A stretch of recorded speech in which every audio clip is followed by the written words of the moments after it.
Σημειώστε. Απόσταση.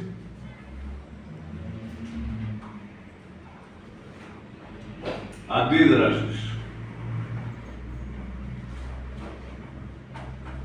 Ίσον.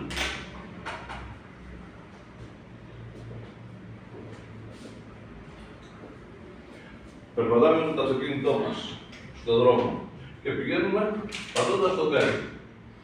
Βλέπουμε από μακριά να διέρχεται πεζός κάθετα στο οδόστρωμα. Τι θα κάνουμε? Αφήνουμε το πόδι μας από το γκάζι και το πάμε στο φρένο.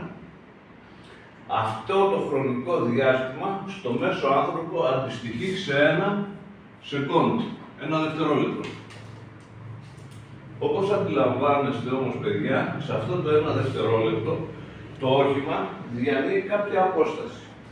Συμφωνούμε?